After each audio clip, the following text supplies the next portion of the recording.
Hello and welcome to The Blueprint, a Chelsea FC tactics podcast.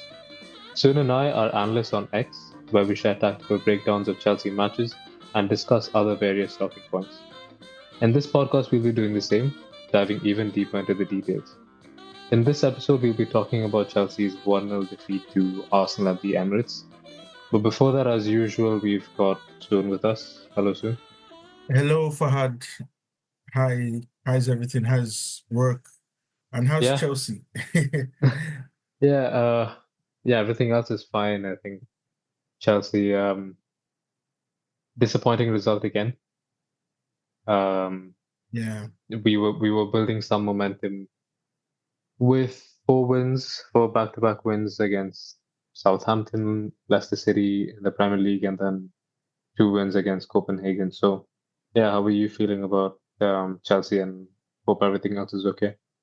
yeah, it was disappointing, but I wouldn't say I didn't see it coming, or a lot of us didn't see it coming because of the players that are missing from the squad. And this is with Palmer, because I predicted this with Palmer in the side. So for Palmer not to be in the side even made it worse. At least I could say we could score one if Palmer was there, but maybe and I was probably predicting a Palmer penalty or something to score.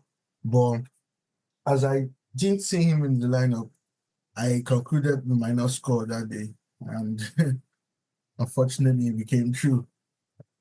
Yeah, but actually, before we dive into the Arsenal game more, there are just 2 points I wanted to touch. Firstly, we're not going to go over the Copenhagen second leg because, as you guys would have seen as well, it was pretty much just a repeat of the first leg. So, I don't think there's anything new particularly in that game to cover. Pretty straightforward. And also, I do want to congratulate the women's team for winning the League Cup final against Manchester City. So the Chelsea women beat Manchester City 2-1. It was a very, very competitive game, and um, it was actually level. Chelsea scored first, and City scored, and then Chelsea got there towards the end. So first trophy under the Sonia Bonpasta era, and yeah, things are looking Let's really, really go. good on the women's side. Yeah, I don't think I think the women haven't lost a game from what I yeah, remember under this new coach. It's yeah. crazy. They're unbeaten in all competitions, never lost a game, which yeah is pretty amazing. But yeah, let's get into the Arsenal game. So soon, I just want you to kick things off. Could you just explain the tactical details of the first 30 minutes? Because I'm saying the first 30 minutes particularly because that's how long it took Chelsea to get started. So yeah, what were your thoughts? How did both teams set up, and anything you found interesting particularly? Um, yeah, remember talking about the first 30 minutes because Chelsea didn't really start the game with so much confidence, and Arsenal smelt blood and went for it in that sense.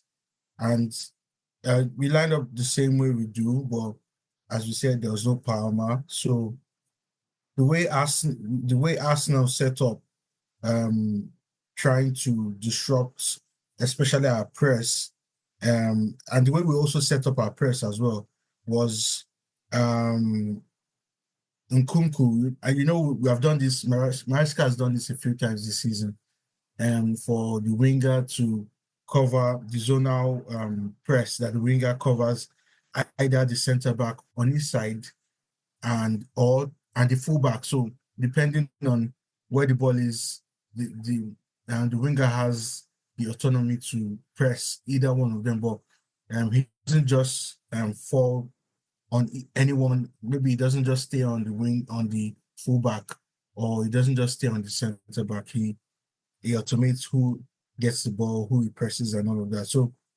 while the rest so that we can have a plus one at the back, we can have an extra man at the back because I'm sure we want to be wary of Arsenal um, just going 1v1 against us. They have the quality as well to play through. So that's what it was. And Nkunku was the one tasked with that responsibility of covering Timber and Saliba. Um, either Timber or Saliba. So when the ball gets to Saliba, he tries to press him, but we all know Nkunku isn't the best presser of the ball, and that's probably something that a point we might have to talk about. The fact that Nkunku started this game, even though since last week I shouted on the TL on Twitter that Nkunku should not start this game. So that's another topic. That's not another topic, but something I will just address too as well. So, but Nkunku was tasked with that responsibility, and a lot of the time when he tried to press Saliba, um, Party comes deep to also collect the ball, or Odegaard too, because Arsenal do lots of rotations. So that way um, you could just pass round Nkunku with a simple around a pass, a wall pass from um, Party around the corner to Timber. So a lot of the time, especially that first 30 minutes, the press that way. And like I said, Odegaard tried to drop deep as well. Arsenal rotate. So if Odegaard dropped deeper, Martinelli entered the half space, the right half space where Odegaard started. Then replaces Martinelli at the wide right. So that way, the rest, Enzo was tasked with Partey, James on Rice, Neto on Gabriel, and Sancho on Luis Kelly. So um, Caicedo on Odegaard, yes. So what Arsenal did really well in that first 30 minutes was their rotations, dragging, um, like at times Rice would drag Reece James out of the center of the pitch. Partey will also do the same for Enzo. Then Caicedo too had the job of tracking Odegaard, who rotates the most or who moves the most out of those midfield players. So and it at times made midfield open. At times Raya could find Merino free, dropping deep after a couple of rotations, and our backline staying back to just make it to keep the shape. So a lot of the time Arsenal used that to get through us, but not it didn't cause as much problems as the problems we gave ourselves basically because um Badishiu in an attempt to play out of the back in that first half, probably maybe he didn't sleep at home the night before because he he had a very slow start to the game and kept on giving the ball. Well, the way we set up in build up was also very interesting because we tried to really spread our center backs and our fullbacks like more than usual. I don't think I've really seen that much the way we did it against Arsenal under Maresca so much. To make it longer, harder for Arsenal to press. I think you're seeing this against Arsenal this season. And is it Crystal Palace that did it? I can't remember. So that the increase the distances Arsenal needs to press.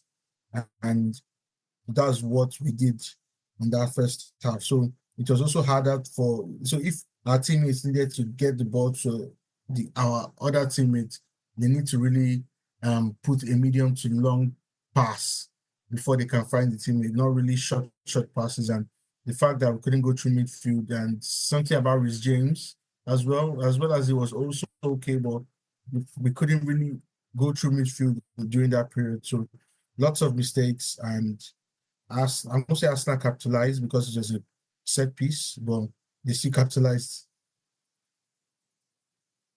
Yeah, you've touched on a lot of the details, so there's not too much further explaining that I want to do or need to do. So from an in possession standpoint, there's nothing much to add. I think you've perfectly said it. Chelsea really struggled to play out from the back, and Arsenal's press also was pretty interesting, where they pressed high with a -1. So Declan Rice technically was marking two players at the same time. That was Reece James and Caicedo, Chelsea's two central midfielders. While Marino would press a centre back, that would usually be Chelsea's right centre back, and then curve his run to press the goalkeeper, and then Odegaard, who was on the right side, would directly press Chelsea's left centre back while keeping a Chelsea central midfielder in the shadow cover. So that way, the initial Yep. pass to the central midfielder was difficult. But even if that pass was found, Declan Rice was always switched on and he was always ball side. So yeah, I thought Arsenal's high press was really good, but also Chelsea just generally struggled to play out from the back. And there was also a few personnel issues apart from Paddy Shield, like you said, having a really slow start of the game. We also had Colwell playing at right centre back during build up, and he's left True, footed. true. So the passing angle to the right back is much harder for him because he's receiving on his left end, and just the way the pass curves, it's just tough for even for Fana to receive the ball.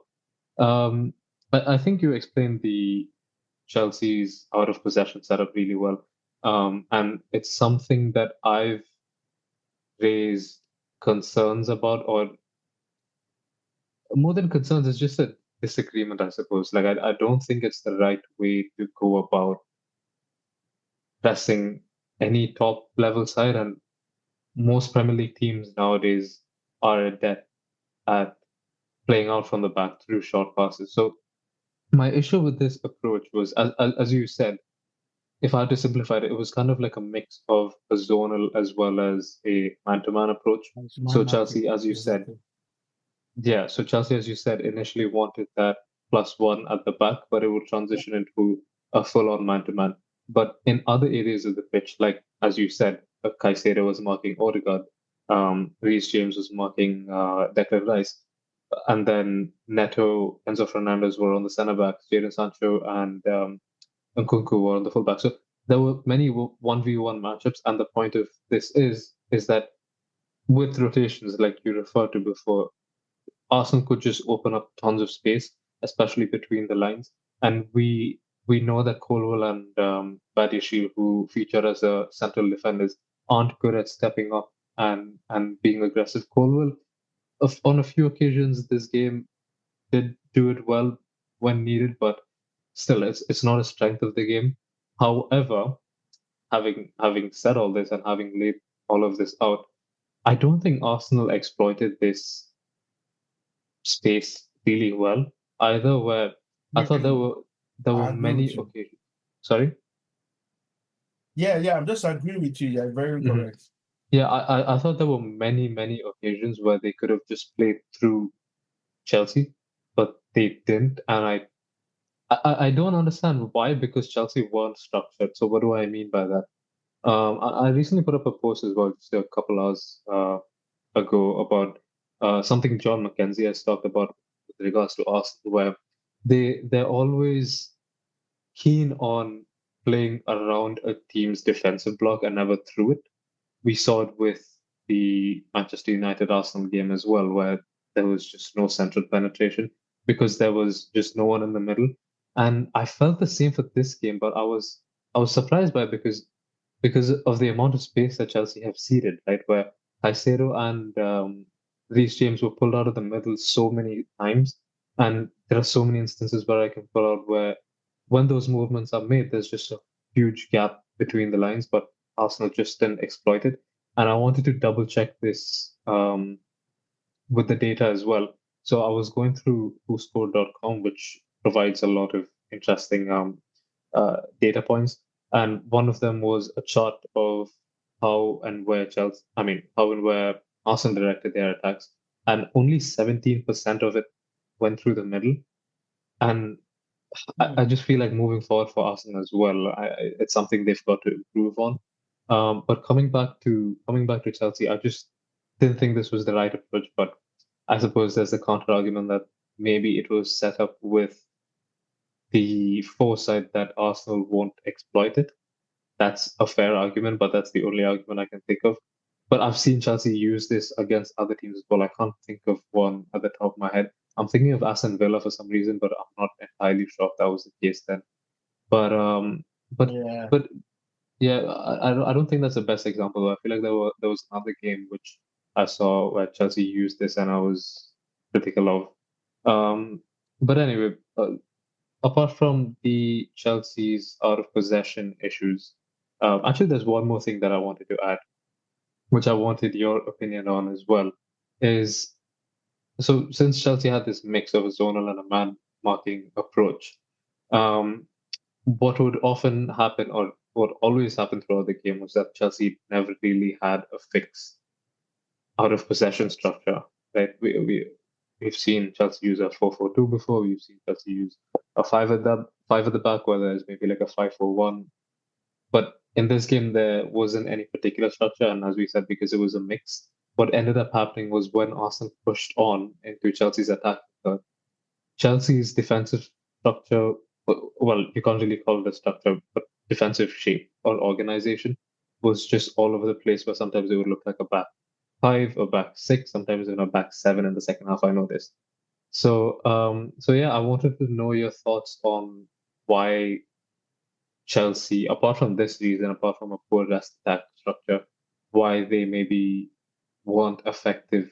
Not maybe, they just weren't effective in the offensive transitions in the first 30 minutes and generally throughout the game as well. Well, you're very correct with that because um, I gave a couple of reasons for that in my thread as well, my post-match thread, because number one, I would feel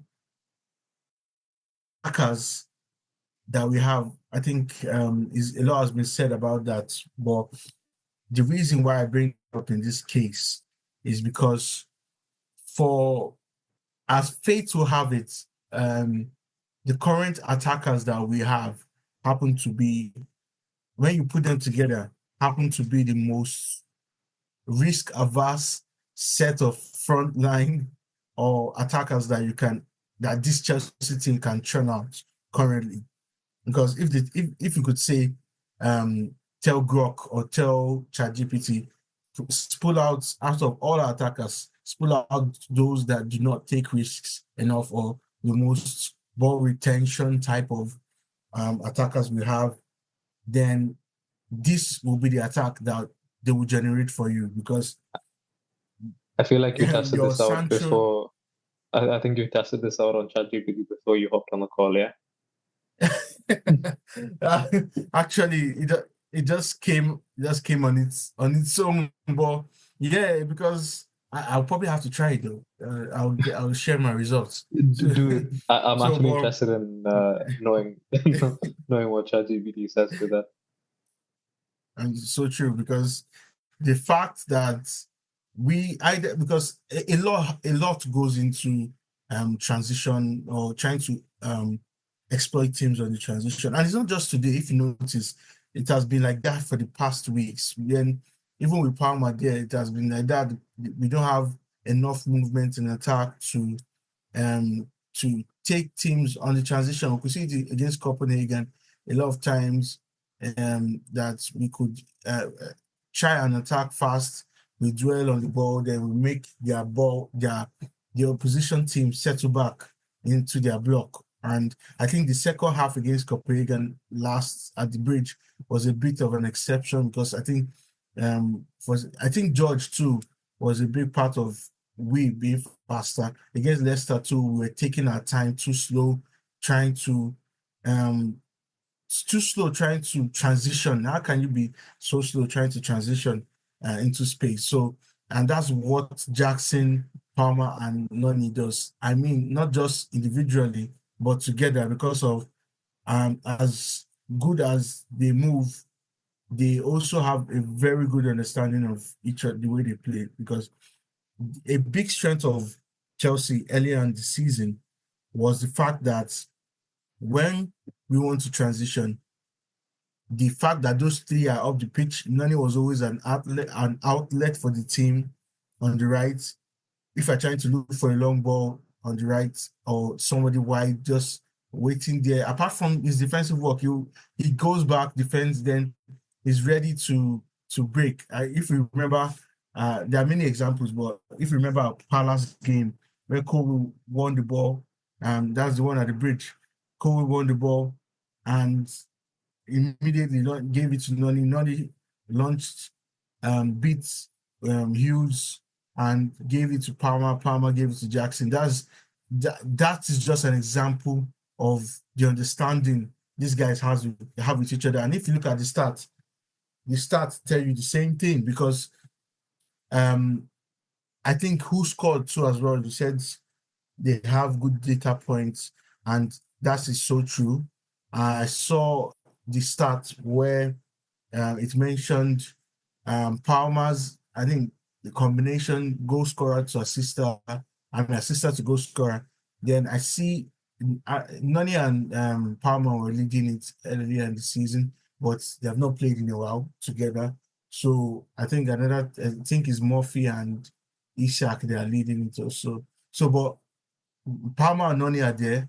Then Palmer and Jackson are there, high up on the list. Like, and I'm not sure two from the same club or two from the same club, you can see them there to show you how much these guys combine with each other in attack, how much they look for each other in attack. So I think Palmer and Noni also have the most assistant to shooter combination or so, chances created for each other.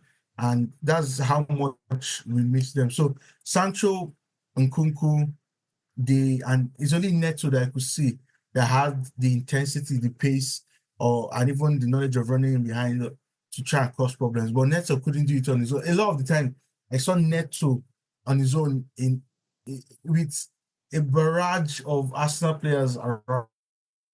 What do you want him to do in that instance? At times, he even tried in the second half where he took two players on at the same time. But I think who was making a run into the box? Only one person was making a run into the box, one player. So it was, I think the main thing was the style of play of the players, of the attackers that were on the pitch. They are more measured. You could see where we kept Arsenal in their block. We were moving it around, even though there was little penetration, but those guys can keep the ball. Those guys can do some link up play. But I, since Nkunku's injury, he has probably stopped taking enough risks. I don't know why.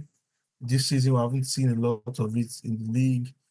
I I think we saw some of it. It's only in snippets against Bournemouth. The goal he scored.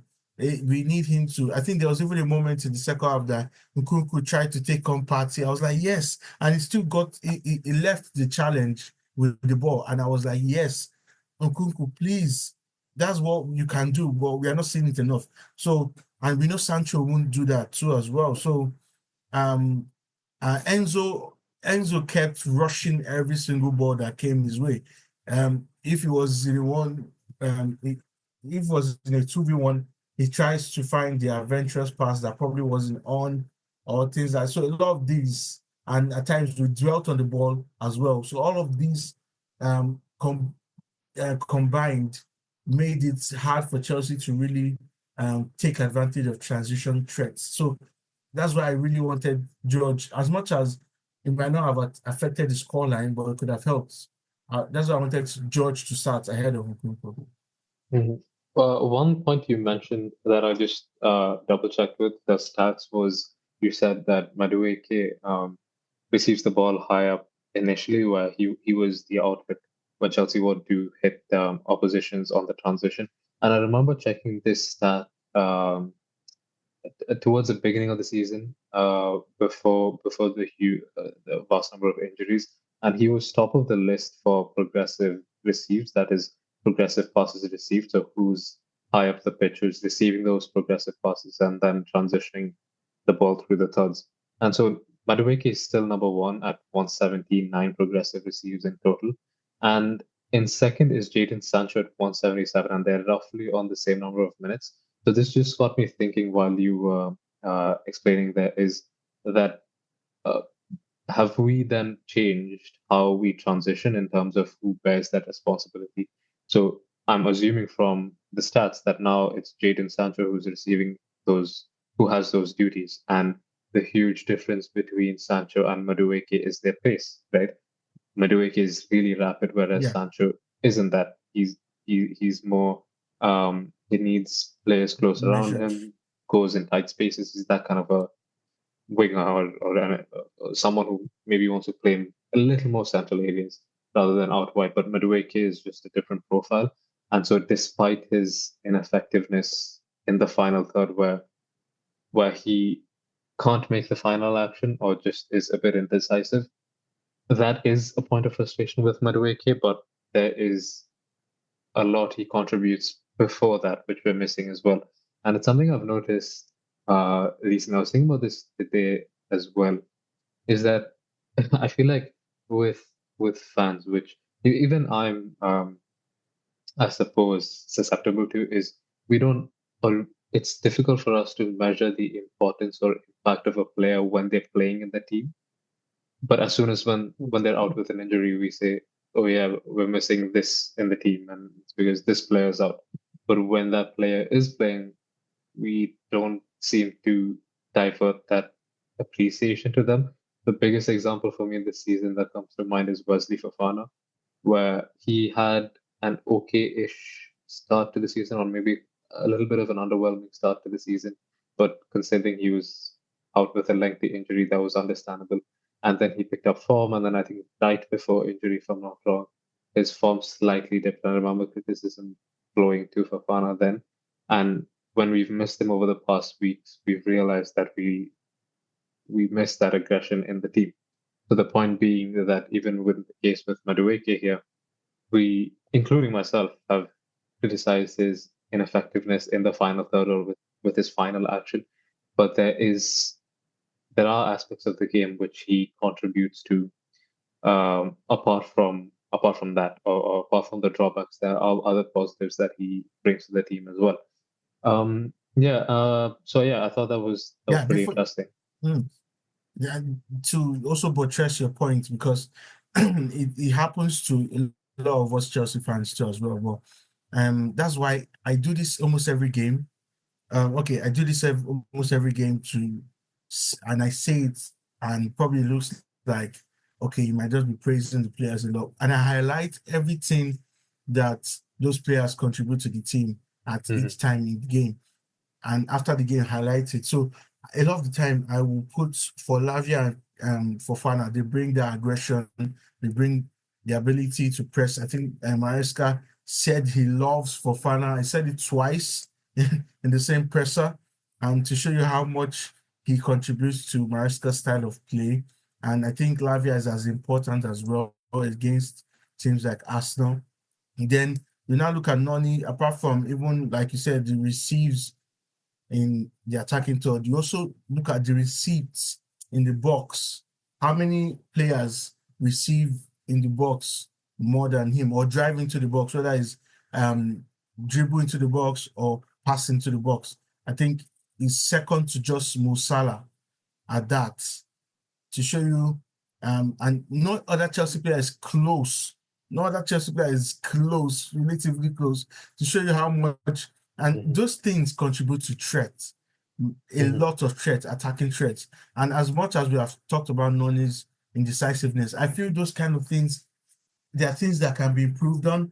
The harder thing, like not like it's the hardest things, but the a hard thing is to actually get into those positions. It's harder to get into those positions than to finish them if you know how to work on it.